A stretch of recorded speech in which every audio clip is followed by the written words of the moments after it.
Have you ever lost a really big, important sales deal after putting a lot of time and effort into maybe creating a proposal, meeting with a client multiple times? Maybe you traveled to their office, maybe you got some estimates from your team, invested all this time, money, and effort only to come up short?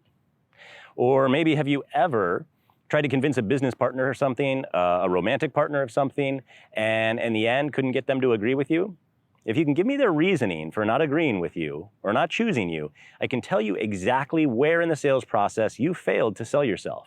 And the reason I can do that is because of a cool little thing called the 3-sale mindset from a cool little guy named Davidoff.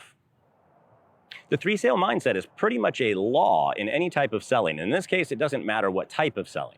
A lot of what I talk about focuses on that B2B side, business to business.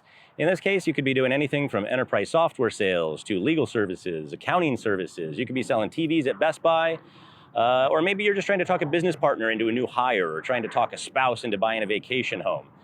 This system works across the board. And in fact, at the end of this, I'm going to talk about how you can use this in interpersonal relationships in a way to convince more people to do more things that you'd like them to do. And that, here's the important part, because we want it to be ethical, things they already want to do, whether they know it yet or not. So take that copy of How to Win Friends and Influence People and throw it in the ocean, because this is the only framework you actually need moving forward. Have you ever been given the opportunity to meet with a new prospect and you show up, maybe you've got a fancy PowerPoint deck and it's got this information about your company, like client list and capabilities and the year you were founded. Maybe it talks about leadership, the leadership team and some of the other expertise that you have on the team. Do you ever get unsolicited email? Of course you don't. Or LinkedIn messages from people who are pitching everything from doing your SEO, content generation, becoming your realtor, making custom suits. 65% of the time, this approach fails every time. That doesn't make sense. So what's a better way? Here's what you want to do. Take all of that corporate overview information, all those other sales materials, and put them away. We don't lead with those, we end with those.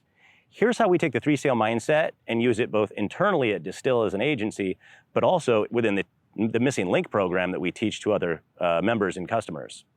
Now, we like to keep everything very simple and elegant, so we have tweaked this slightly from the way Doug teaches it. Here's what we have. You can see that we've got the 3-stage buyer's journey. We have the 3 different sales from the 3-sale mindset, and then we have these 3 separate discussions. And then you see that those line up very elegantly. You're also going to see that the very first sale is the why. This is cool because there's a guy named Simon Sinek who actually has a book called Start With Why. You've probably read it, or you've seen his TED Talk. And this is important because the way that we really want to first approach any kind of an opportunity or a discussion or let's just call it a sales opportunity with a prospect is by connecting on an emotional level. We don't want to talk about the mechanics or who's going to actually do the work or some of the benefits and features. We want to talk about that emotional piece.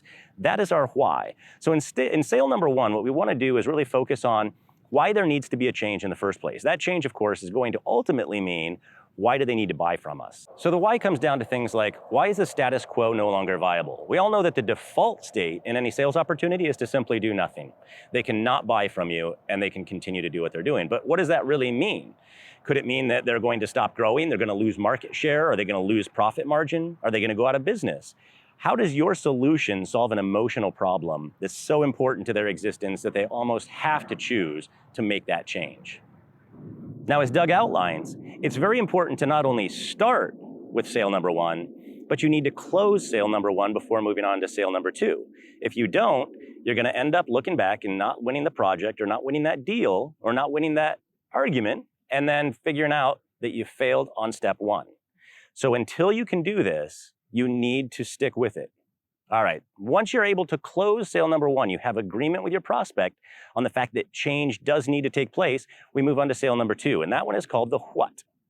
So here's where we start talking about the options the prospect has to solve that problem. It may not only be what you provide, and in fact, you don't want to limit what you talk about to what you provide. Why? Because they're going to talk to your competitors, and when they do, you want to make sure that you've addressed the same things your competitors are going to address. Preemptively, you want to provide the best solution, and if you find that the competitor has a better solution, this is probably a good time to bail. Otherwise, if you do believe in your solution over the competing solutions, you need to make that very clear right now because it's important that you close the prospect on that particular choice as well. Until they agree that solution A is the best solution for them, you can't move on to sale number 3. All right, so on to sale number 3. This is the who. This is where you finally get to talk about yourself. Now that we've established that change needs to take place and what that change needs to be, you can sell yourself on being the ideal partner for them to work with. Now in the Missing Link program, this is actually the final step of a multi-month process for pipeline building. So you got to understand that we're talking about months and months before we even really talk about ourselves, except in those cases where a prospect explicitly asks for information. If they say, so what do you guys do? We throw that information out. Otherwise, we save this until the very end. Now again, one of the coolest discoveries I've made with the 3-sale mindset is how well it actually works in interpersonal discussions. So not just on the business side, but on the personal side. And it is totally ethical. Keep that in mind. We're not talking about any of these tricks, psychological tricks that like Robert Cialdini talks about in his books, Influence and Persuasion, things that get people to buy things they don't want to buy or agree to things they don't want to agree to. What we're doing is just making sure that we frame all of our conversations in a way that maximize the opportunity for them to see the value in what you're talking about, because we're talking about things in the correct order. The other great benefit of this is it's going to save you a lot of time and effort and money in the long run, because you're going to identify those deals that aren't ready to move forward. So you don't have to put time into doing proposals or getting quotes from your team or putting together sales materials. Instead, you get to identify the stage at which each one of these prospects is currently at within the sales cycle, and you can kind of hit pause or continue to nurture. So if a client or a prospect isn't going to go beyond sale number 1 because they simply don't agree that change is required, there doesn't seem to be any sense of urgency on their side, you can just keep them on your pipeline list and wait until that actually happens. Sometimes it takes months or years, but that's the nature of pipeline building. It's a long-term play. It's that long-term vision for your sales efforts.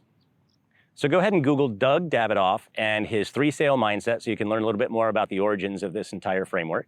And then take us up on this offer. We launched this week free access to the videos of the Missing Link program. This is an online course that we put together, and it's going to teach you how to build a consistent pipeline of new customers and new revenue. It's free to access the videos now on our YouTube channel as well as on our website. We've got the link down in the description, so be sure to check that out.